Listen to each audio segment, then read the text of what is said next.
Hi guys, it's Monday. That means jazz, and today we're looking at one of my favorite big bands, the Boss Brass. Now, the Boss Brass got started back in the early 70s. Rob McConnell, he was a composer, arranger, band leader, and he was looking to put together a big band that could perform his material. So he went around and picked a lot of the first call studio musicians in Toronto to form this big band. Now, this may sound kind of familiar because almost 30 years later, Gordon Goodwin did the same thing. Gordon Goodwin was writing, he was arranging, he was looking to put together a big band to play his music, and he picked a lot of the local LA studio musicians. So Rob McConnell had done the same thing back in the 70s. And a lot of times you'd see these bands on TV.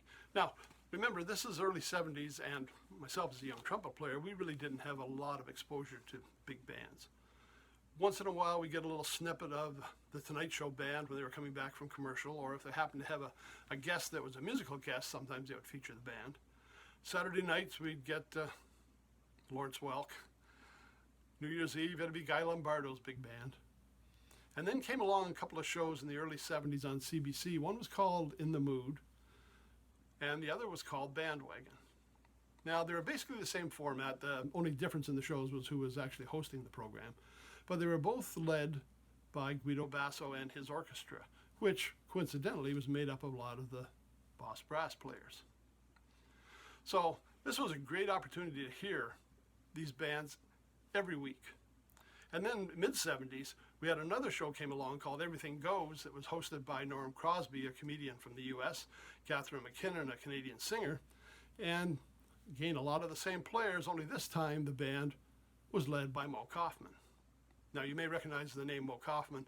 He had a hit back in the late 50s, early 60s for a song he'd written called Swingin' Shepherd Blues. And Moe Koffman was, of course, a member of the Boss Brass. Now, I'm going to talk about a couple of the albums they did back in those days because remember, these TV shows were half-hour programs. So the songs they had were very short, pretty much commercial tunes people would recognize, not a lot of soloing in them, but they were in that 2 to 3 minute range that a lot of singles had at the time. And the first couple of albums I picked up were representative of that style of music.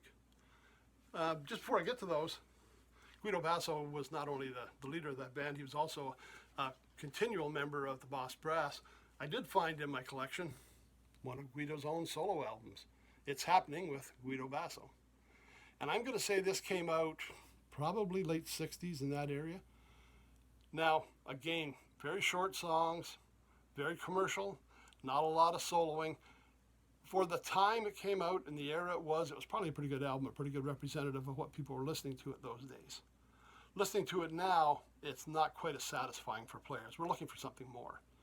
And what we found was when we went to the Boss Brass, they really showed off what Guido could do. Now, I've always mentioned how I like the live albums. Boss Brass did not record a lot of live albums, but they did have two that were very close to live. They were live in the studio. And some of these are on the streaming networks. Some of you might be able to find. These were direct-to-disc albums, recorded live in the studio. This one, Big Band Jazz, 2-record set on an umbrella. And the sequel to that, or the follow-up, was Boss Brass Again, another 2-album set on umbrella. Now, these were more like traditional jazz albums. Longer songs, extended solos featuring more players. It was really what you would expect when you came out to hear a concert.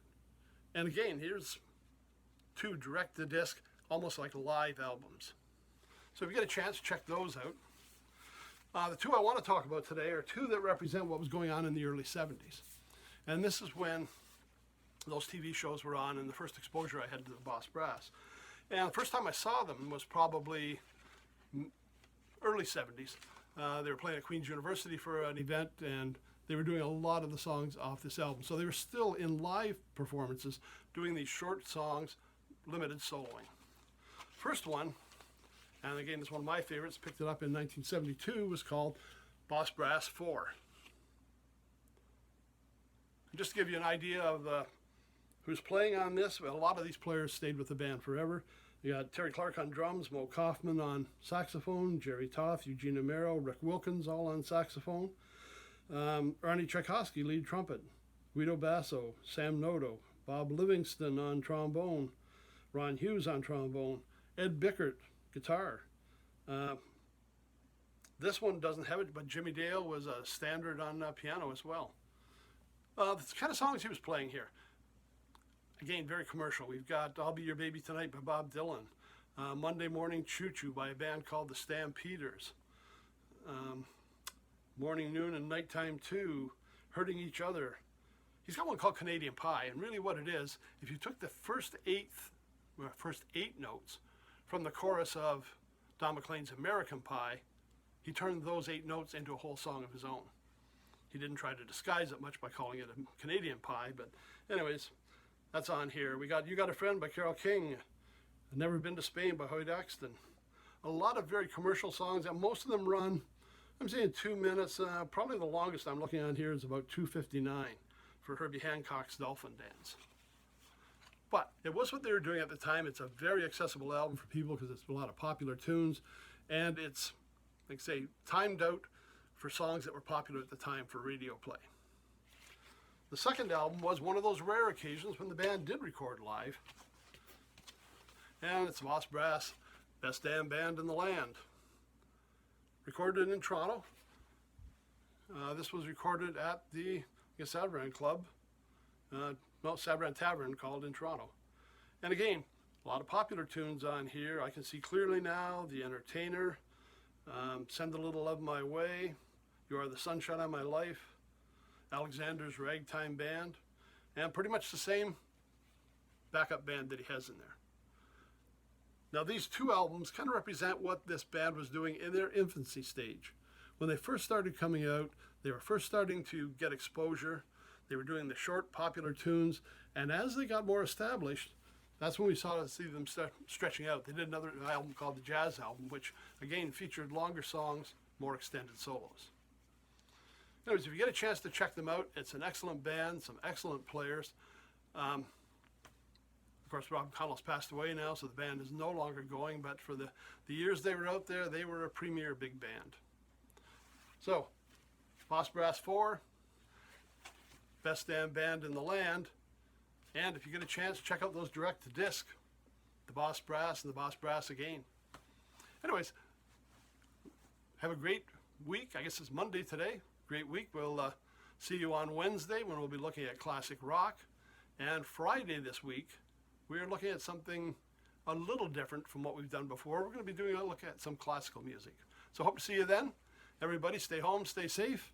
We'll see you next time.